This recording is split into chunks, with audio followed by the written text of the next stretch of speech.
Hey guys, what's up? It's Fidzmatics and we're back. So it's been a while since we uploaded our last video, but me and my partner Matrices are back, and I think he's getting started on a few physics videos, and so I'm going ahead starting with math, and plan to do a little bit more focus on math on my side, stuff like linear algebra, normal calculus, and multivariable calculus, that kind of stuff.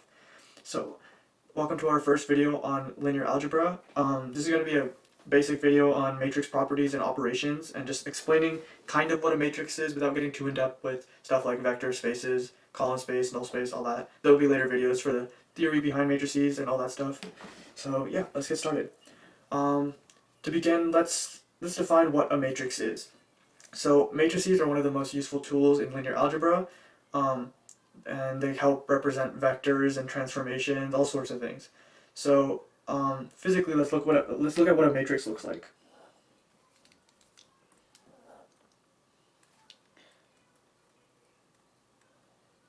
So here's an example of a 2 by 2 matrix. And this matrix is, why is it 2 by 2? So it has, the first number is the number of rows. So it's rows, and then the second one is columns. And here you have 2 rows, and 2 columns. That's why you get a 2 by 2. Throughout this video, you might see me refer to the rows by columns dimensions as m by n. So just know that that's what I mean when I say m by n. It's the rows times the columns. And yeah, so without getting too in depth, this matrix can, for example, represent 2 vectors of 2 and 7, along with 5 and 4, and together the column space would be the combination of all these vectors together. Again, I'll get into that kind of stuff in the later video. Oops, I misspelled this. But yeah, so this is a very important tool in linear algebra. It's a must-know, the operations and just their properties. So let's get into some basic operations with matrices. There's 4 main numerical operations you can do just on like normal numbers, which are addition, subtraction, multiplication, and division. I wouldn't say they're the main ones, but they're the first ones that come to mind, at least for me. And so matrices also have these operations, but they're defined a little differently because obviously these aren't just numerical values. Matrices are groups of numbers, like a table of numbers, and so how would you approach this when you're asked to add them or multiply them? So addition and subtraction are very similar. They have the same rules and same output. Not output, but like the same process of carrying it out. So we'll start with that. So let's say we have a matrix A. We'll do a 3 by 2. So then we have a matrix B.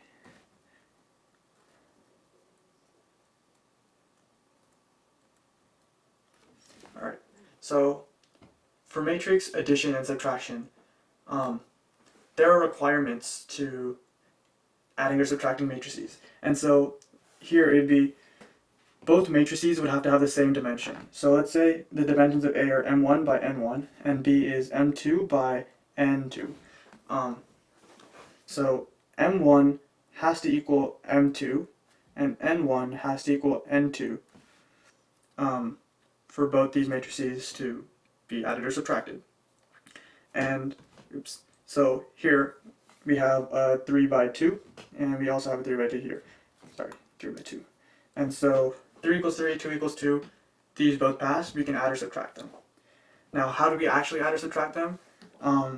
It's pretty. This part is pretty simple. It's just you individually subtract each element from the same position in the other matrix. So let's say we're adding A and B. Here we have our addition statement, and so individually in the same positions you just add them. So 7 plus 2 equals 9, 8 plus 9, 17, and then just fill it out in a similar way. And that equals A plus B. Then if you want, I'll leave A minus B as a exercise for you to do if you want, but I'll just write out the answer here.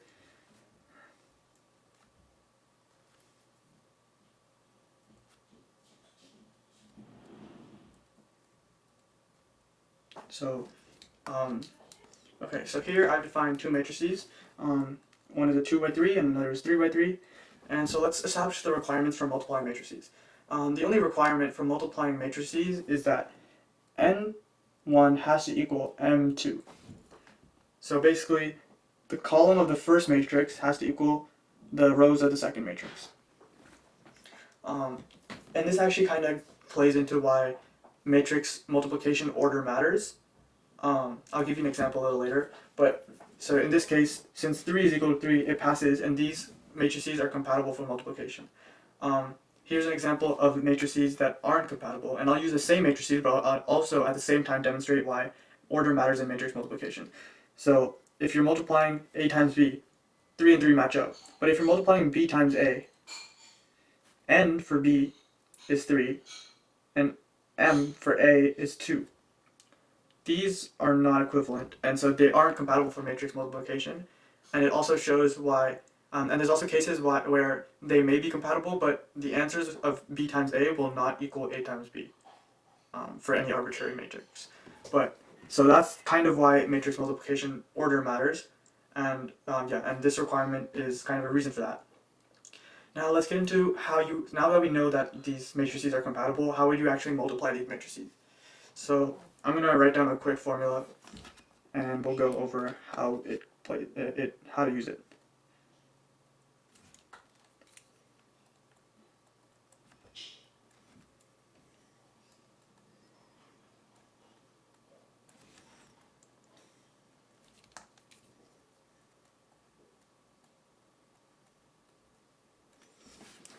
Okay, so here I have a formula for each element in the matrix C, which will say A times B equals C. And so each element can be answered with this equation. And before I explain the equation, because you might be wondering, what do these colons mean? I'm going to explain how you know how many. I'm going to explain how to get insight on the dimensions of C, your resulting matrix. So the resulting matrix C is always going to have dimensions of m1 times n2. So in our case, where we're multiplying A times B,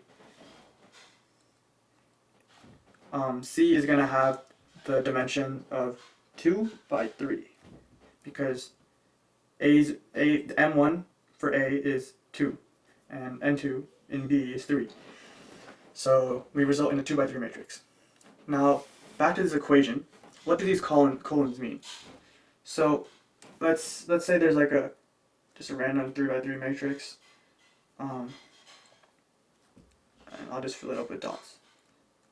These dots represent some random numbers. So AI comma colon means the entire ith row. So let's say, usually when I deal with matrices, I like to zero index them because I'm kind of used to that from how computers interpret arrays and matrices. So let's say this matrix is indexed like this. So if you had A of 0 comma colon, it would be an array of the entire 0th row, because how you read, because matrix dimensions are written as row comma columns, or row times columns. So keeping that formatting the same, rows would come first. So the 0th row, take the entire 0th row, and that's what you get for A comma colon. For B colon comma J, let's say J is 2. You take the entire second column because the number that you have is in the columns place. So you have a defined number in the columns place, but you have colon representing everything in the rows. So this would become B of colon comma 2. Now, knowing that, we can set up equations for each element of C, and we know C is 2 comma 3, so it's going to equal something with indexes along the lines of 0, 1, 2 for the columns, and 0, 1 for the rows. Again, this is 0 index. If you prefer 1 indexed, I think it's perfectly fine. But just if you ever work with matrices in computers, it's likely that it's going to be 0 indexed. And so here we can create a combination of every element and write out the equation for this. And as you do this more, you're not going to have to write out this equation and create equations for every single element every time. There's simpler ways to do this, you'll realize, but again, that takes practice. For now, just for the purpose of demonstration, I'm going to write out everything.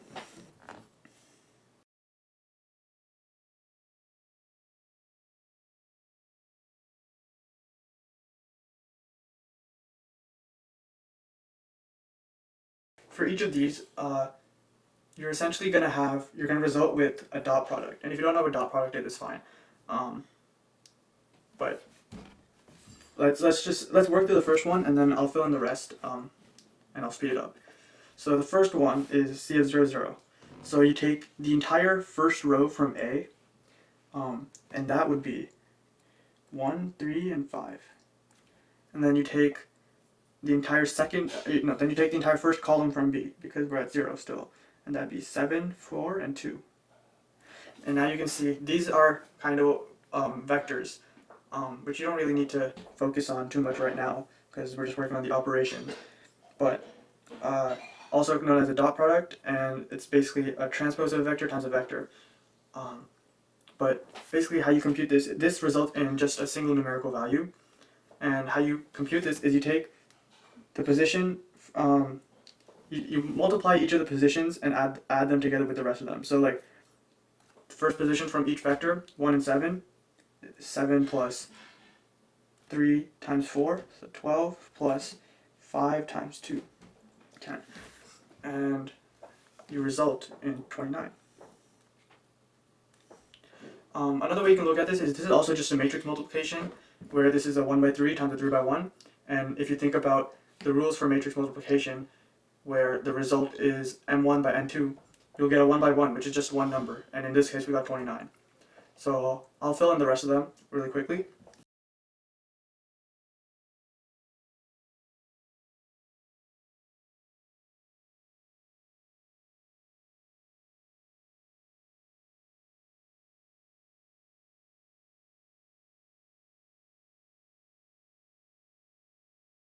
Okay, so I finished up all of the elements. Now let's put together the matrix C. So we know it's a 2 by 3, so we'll draw it according to that, which is like, it's wider than it is tall. And let's fill it up according to the positions that are subscripted with C. So 0, 0 is the first one. We have 29. 0, 1 is to the right, 22, and 49, 42, 28, and 64. Alright, so that's our result for A times B. We get this matrix for C. And let me know if I made a mistake anywhere. I could easily have missed it. Not 100% sure. I tried to not make a mistake, but yeah. Now, division is a little similar to multiplication, but it has one complication. So, in linear algebra, people usually don't divide A times B like this, but rather you turn it into a multiplication problem, like A times B to the negative 1. So basically what this negative 1 is, it's also known as an inverse, and inverses are very important in linear algebra, and so I think it'd be better to have a whole other video for that, so I'm not going to get into calculating an inverse for a matrix in this video. But it's just good to know that for division of a matrix, you turn it into a multiplication problem and use the inverse. And so yeah, in that way, division is kind of synonymous with multiplication in the context of linear algebra. A few other things I wanted to get into. One was scalar multiplication. So if you have any number C times a matrix A, and other matrix A is too far up, so I'll just define one here. A is 1, 2, 3, 4. So in terms of scalar multiplication, some constant C times a matrix, the result would be a matrix with C distributed to every element. So in our case, it would be C, 2C, 3C, and 4C. And I can do this with an actual number. Let's say 2A. That equals 2, 4, 6, and 8. Because you multiply 2 times every single element. Yeah, so that's pretty simple. The other thing I wanted to talk about in this video was transpose. I think I mentioned it briefly when we were talking about these vectors, but transpose is kind of changing the space. You don't have to. You probably won't know this yet, but for those of you who do, for the vector space, it's going to be changing the row space of the matrix to the column space, and vice versa.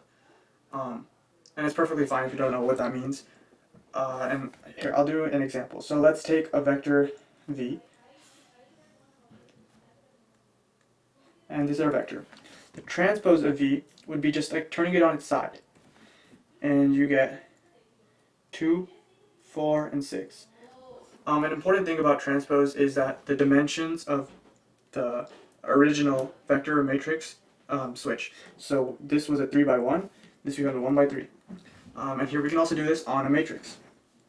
Let's say we have a matrix D, which is a 3 by 3 of 1, 2, 3, 4, 5, 6, 7, 8, 9. Excuse my messy handwriting.